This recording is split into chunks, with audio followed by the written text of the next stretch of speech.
है। सबसे पहले मैं शमसी साहब से आपसे पूछना चाहूंगा, क्योंकि आप खुद भी लखनऊ से ताल्लुक़ रखते हैं और वसीम रजवी वो भी लखनऊ से ही ताल्लुक़ रखते हैं। सबसे पहले मैं अपने नाजरीन को ये बताना चाहूंगा, आपके जरिए से आप इस पर रोशनी डालेंगे कि वसीम रजवी कौन है, और उसकी जो पूरी बैकग्राउंड है उस पर आप रोशनी डालें। अस्सलाम वालेकुम। देखिए, ये वसीम रिजवी जो है, मैं अगर इसकी शुरुआत से आपको बैकग्राउंड बताऊं तो ये जी लखनऊ में एक क्रिमिनल गैंग था। उसका एक ये छोटा सा टटपुंजा आदमी था जो ये भाड़े पे कत्ल और लूट मारी ये सब चीजें करता रहता था। जी उसके बाद फिर ये जो था वो दाऊद इब्राहिम गैंग से जुड़ा था बॉम्बे में जाके। और 1993 बम ब्लास्ट के बाद जो था ये पूरी तरह से गायब हो गया था। फिर जी इसने जो है वो 2000 में ये इंडिया वापस आया। और इंडिया वापस आने के बाद जो है वो इसने एक जो शिया महल्ला था वहां से इसने जी सभासद का चुनाव लड़ा, जी जिसमें ये सभासद यानी कॉर्पोरेटर बना।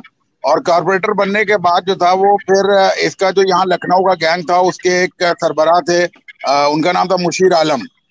जी वो वक्फ बोर्ड के चेयरमैन थे और उन्होंने इसको वक्फ बोर्ड का मेंबर बनवाया। उस मेंबर जी बनने के बाद जो है ये आप समझ लीजिए कि समाजवादी पार्टी में ये वक्फ बोर्ड का चेयरमैन रहा। फिर जी बहुजन समाज पार्टी के उसमें वक्फ बोर्ड का चेयरमैन रहा। फिर जी समाजवादी पार्टी के टाइम पे वक्फ बोर्ड का चेयरमैन बना। और फिर जी बीजेपी के टाइम पे भी बनने की ये कोशिश करता रहा। जी जिस वक्त के ऊपर समाजवादी पार्टी की सरकार थी ये उसके कद्दावर मंत्री आजम खां का बहुत ही चहीता आदमी था, क्योंकि ये जी रिश्वतखोरी और पैसा वसूलने में उन सब में बहुत माहिर है। तो इसने क्या किया उस वक्त पे जो था वो अपने को इतना बड़ा जो था वो बुत शिकन मान रहा था कि जी इसने क्या किया कि एक आदेश इसने पारित किया जिसमें ये कहा कि साहब मूर्ति पूजा जो है वो हराम है। और जी इसलिए इमाम बाड़ा जो यहाँ का लखनऊ का इमाम बाड़ा है इसमें जी एक बहुत पुराने स्टैचू लगे हुए हैं। कहा कि इमाम जी बाड़े के अंदर स्टैचू नहीं लगेंगे, इसको तोड़ा जाए। तो एक तरफ जब अच्छा ये समाजवादी पार्टी सरकार थी तब तो ये बुतों को तोड़ने तक की बात कर रहे थे, मूर्तियों को तोड़ने की बात करता था। जी अब ये क्योंकि बीजेपी की सरकार है और बीजेपी की सरकार में अब ये चुनाव की स्थिति आ रही है वक्फ बोर्ड के, तो ये जी बीजेपी के लोगों को खुश करने के लिए इस तरह के बयानात देने लगा कि साहब कुरान से आयतें हट जाएं, पहले मूर्तियां हटानी थी, अब कुरान की जी आयतें हटानी है। तो जी पहली जी बात तो ये है कि ये एकदम अनपढ़ आदमी है। मैंने तो इसके लिए वो रखा कि भाई तमाम मुसलमान जो है वो इस मामले में गौर व फिक्र करेंगे, मगर तुम्हें वो 26 आयतें पढ़ के सुनानी भी हैं।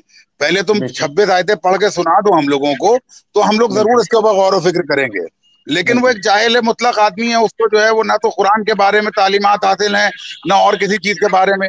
लेकिन जो ड्राफ्टिंग वो कराए हुए है वो जी ड्राफ्टिंग इस्लाम दुश्मन ताकतों के हाथ की लिखी हुई है। मैं इसकी बिल्कुल गारंटी के साथ बात करता हूँ। इसमें बिल्कुल वही चीजें हैं जो इससे पहले इसराइलियों ने जो है वो उठाया था और इसराइल के लोगों ने जो है वो इस मुद्दों को उठाया था, और वही ड्राफ्टिंग जो है पूरी रिट बन के जो है वो गई है। तो इसका मतलब ये कि इस आदमी के पीछे जो है वो बहुत बड़ी बड़ी ताकतें शामिल हैं। जी जी उसके अलावा ये जो है वो आप समझ लीजिए कि इसने कम से कम 10,000 करोड़ रुपए का घोटाला किया हुआ है वक्फ की जमीनों की खरीद फरोख्त को लेके, जिसके ऊपर सीबीआई हुई हुई है। ये सीबीआई इसको ढूंढ रही है और इसकी गिरफ्तारी बहुत जल्दी ही इंशाल्लाह होनी है।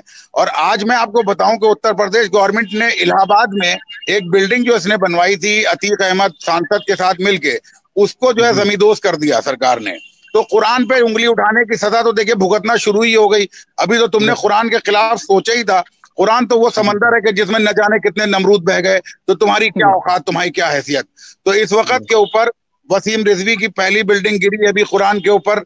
हल्का सा हर्फ लगाने की उसने सोची ही थी कि उसके ऊपर ये सजा मिलना शुरू हुई है। तो इंशाल्लाह हमें लगता है कि एक हफ्ते के अंदर अंदर ऐसे हालात हो जाएंगे कि ये खुद कहीं गटर में जो है वो अपनी जान देने के लिए तैयार हो जाएगा।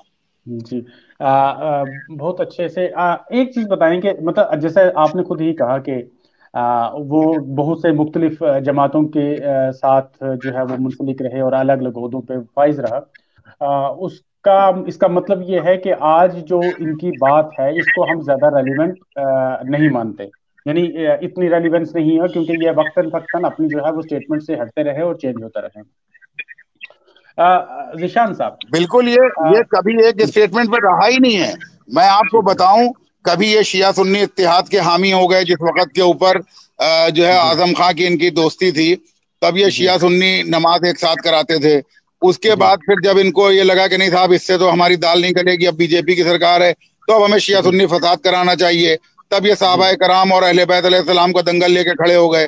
तो इनका बिल्कुल। कहने का मामला देखिए, इसका सिर्फ मकसद पैसा है, इसको पैसा मिलता रहे, कमाई होती रहे, हमारे पास बिल्कुल। करोड़ों रुपए की जमीनें आती रहें, और ये जो सीबीआई की जांच वाच है इससे मैं बच जाऊं। उसके लिए ये बिल्कुल। अल्लाह का भी सौदा करेगा, कुरान का भी सौदा करेगा। ये तो जमीर फरोश आदमी है, इसकी कोई बिल्कुल। हैसियत नहीं है। लखनऊ के अंदर हर आदमी जानता है कि इसके कारोबार जो हैं वो क्या क्या हैं। इसने, आप समझ लीजिए कि एक ऐसी बेचारी लड़की से जो है वो इसने रेप का इसके ऊपर मामला आया है कि जिसको मैं खुलासा 2 से 3 दिन के अंदर करूंगा इंशाल्लाह, कि जिसने जी जो है वो एक नाबालिग लड़की के साथ इसने रेप किया और फिर उसके बाद उसका बच्चा गिरवाया। वो चीज मेरे पास सबूत के साथ मौजूद है, और इंशाल्लाह 2 से 3 दिन में मैं इस मामले को, बस मेरा इंतजार है कि ये जो पटिशन है ये इंशाल्लाह सुप्रीम कोर्ट खारिज कर देगा, जिसकी हमें पूरी उम्मीद है। उसके खारिज होने के बाद मैं इसकी असलियत दुनिया के सामने लाऊंगा, ताकि जो इसके जो बैकबोन बने हुए जो लोग, उनको भी समझ में आए कि ये है क्या चीज। जी।